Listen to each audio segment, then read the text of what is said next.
I can't be the only voice of unreason here. You must have some questionable ideas, too.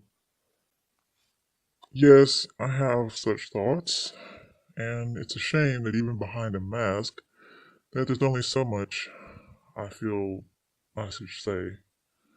Not because I worry about other people's petty judgment. Due to more practical reasons, I won't bother convicting myself too much. Curiosity killed the cat, you know. But I can tell you some things that are related to what we've been talking about over the past few days. I was once going down a similar path as you. Years ago, as an adolescent, teenager, I had suffered through many beatings. Um, some people call it instilling discipline when those beatings come from parents or other legal guardians. Apparently, sometimes just being an adult will do. I think that their perspective is rather possessive, hierarchical perspective. Children as a type of genetic property that one is free to mold as they see fit. I've never adopted that point of view myself, especially while I was on the receiving end of someone else's weapon. As you might have guessed, like yourself, I had a few, few welcoming alternatives. So after years of being beaten down, I too looked to end my life. I tried to hang myself. The chain broke. I remember being in disbelief for a while. Eventually, I fell asleep.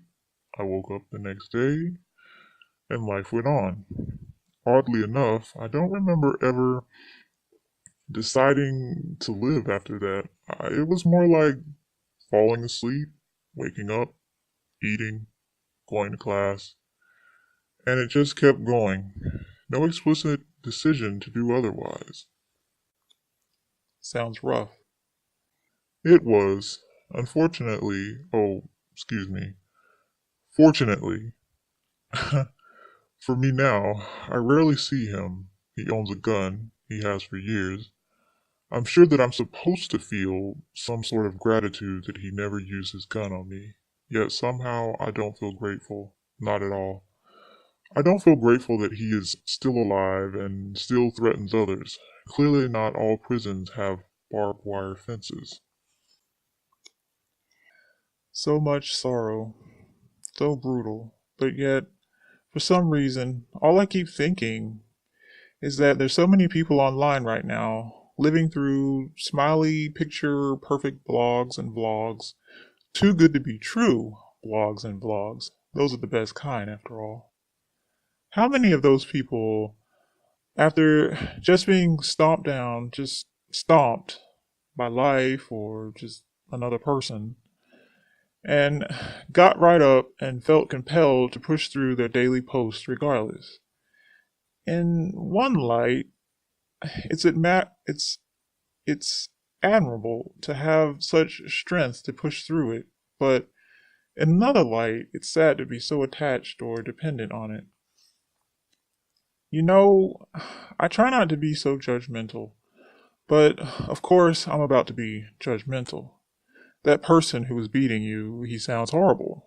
I tend to think of we humans as being complex. There's a certain complexity about us that our personalities, ways of thinking, and being are more like rivers than statues, and that they change more fluidly and we're not so stone like and unchanging. Sometimes we're peaceful and sometimes we're hostile, and but violence crosses a line.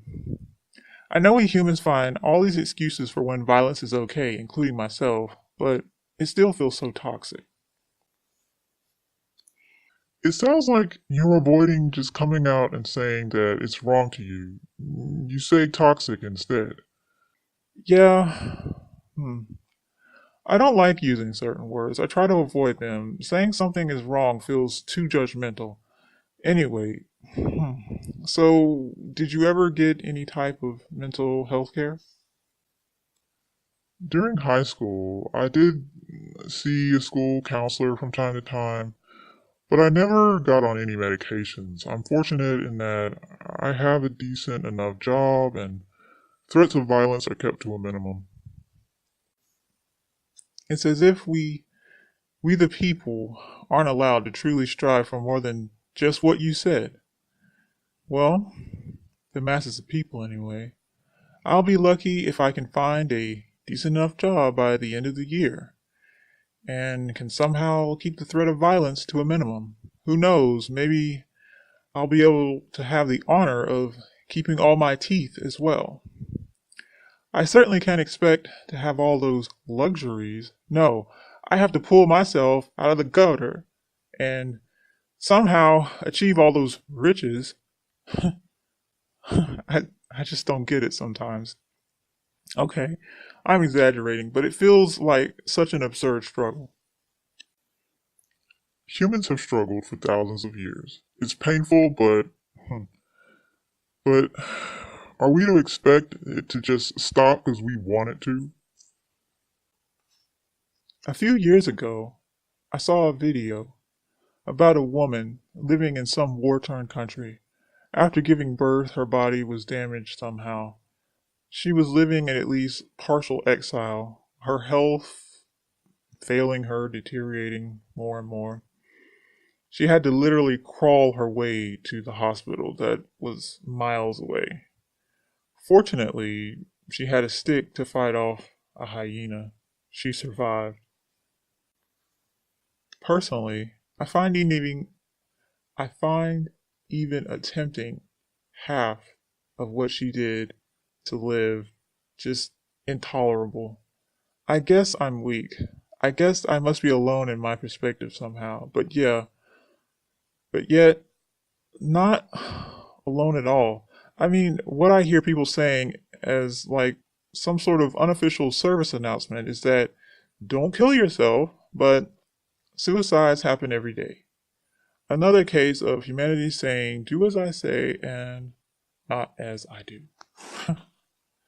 And how dare I wonder about the following?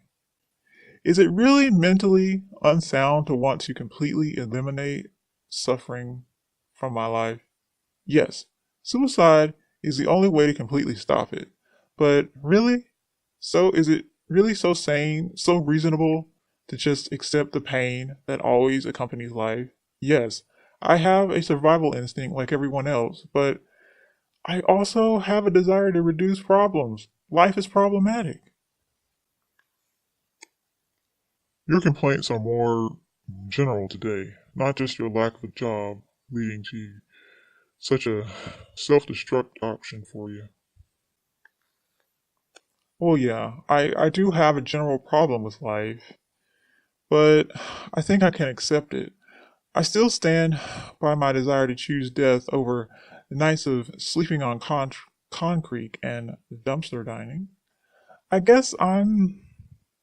I guess I've grown too attached to beds and showers. I'm curious, have you just accepted pain? I mean, I don't. Don't you ever think that the world is too harsh? So then what? What's your response? The world is too cruel. It's just too cruel. I don't think I have a real well defined take on it. I don't have a manifesto or strategy for dealing with it. I eat things I like, I drink things I like, I talk to who I want to, I avoid food, drink, and people I don't like. That usual plan of action works well enough. More often than not, the problems that I experience are not too troubling. I don't think if I were to lose my job and face homelessness, I would look to die. Very briefly, I was on the street for a few days some years ago, but that barely counts because it was just a few days. I didn't look to die then. Who knows? Maybe if it were long enough, maybe I would. I can only guess. I don't know. Maybe one day I'll have your temperament, but today I have my temperament with my drama. Anyway, looks like our time is up for today. This time tomorrow, night Udrick. Alright, later. Video posted every day.